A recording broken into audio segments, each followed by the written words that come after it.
Do you speak English? Sure, what do you need? Okay, just a question. Do you know what is a chemtrail? What? A chemtrail. I do know what a chemtrail is. Yeah, and is it true? Well, there's the big debate.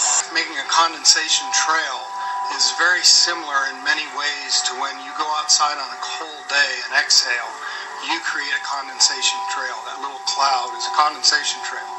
Now, if you take a 2-mile walk on a cold day and you can turn around and you can see your condensation trail tracking all the way back for 2 miles.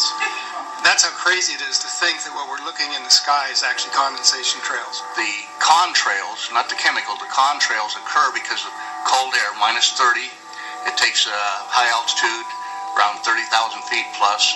There's carbon dioxide and water vapor in that exhaust. That turns to ice crystals, and that's what you see, the white stream behind it. Those white crystals of ice warm up, dissolve, and the smoke goes away. And it never lasts more than a minute. What we're seeing now, when I first could not believe it, and I started looking at the skies, and these are not normal, they're not natural.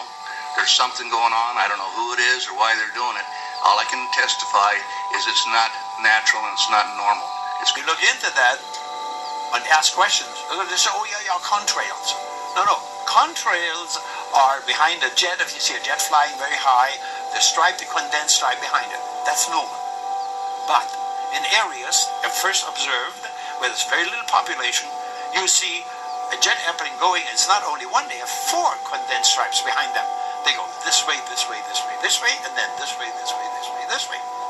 And when you inquire about it, ask people, you recognize that the real climate change scientists are truly ticked off because apparently nobody really is asking them. This is the special interest, in my opinion, it's the oil industry, the energy industry that are blowing smoke up somebody's you-know-what. Wow, look at all of those contrails. It's all natural. Saturate your sky with chemtrails. You can have a chem halo. Wow, you thought double rainbows was cool? Look at the depth in the sky. It's a chem halo. Oh my God.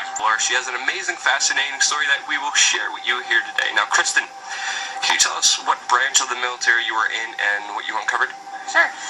I was in the Air Force on active duty for 9 years, and I worked in bioenvironmental engineering.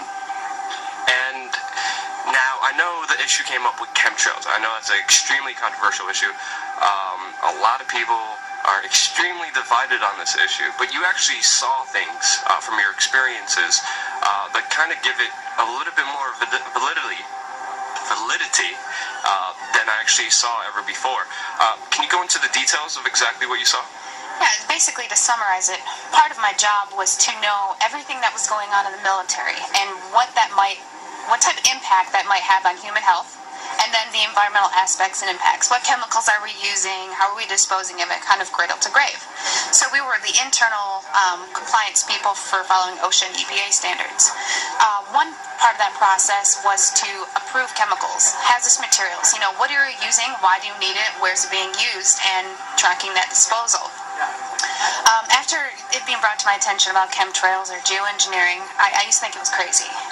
It actually was disrespectful to my line of work because here we are trying to prevent environmental aspects and impacts and not have anybody get sick from our operations.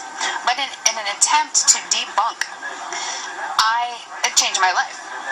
I started noticing things. I started noticing large quantities on the system where I would approve chemicals that did not have a manufacturer name, wasn't tied to a building, and that was normal protocol. When I started asking questions, I slowly became demonized.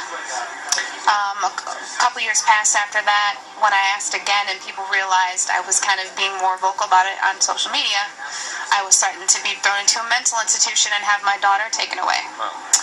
That changed my life. I no longer view the military the same way, and I feel like after 9 years of trying to uphold an oath, I'm able to do that now. I'm going to tape this time. So this is what we did before. This is what this is. This is the wine spit test, where you rinse your mouth out, and then you take grape juice, and you hold it in your mouth, and you spit it out into a petri dish. Well, what we did is we used the zeolite, the zeoforce. This stuff says it cages this stuff, this stuff that's in these chemtrails, that's in our bodies. Okay, so then now, Chris, just going to pour in a little bit of that little tiny bit of the 91% alcohol. Watch, the stuff is alive. Watch what happens. Pour some in, just a little. Watch. Look. Look what it does. Now you can film it up close. Oh, yeah. That's totally freaking... Is that freaking freaky? This is in every single one of us. This is spookier and weirder than I even want to go there.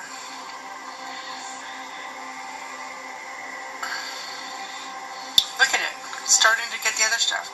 It was climbing out of the petri dish. It was like trying to climb out.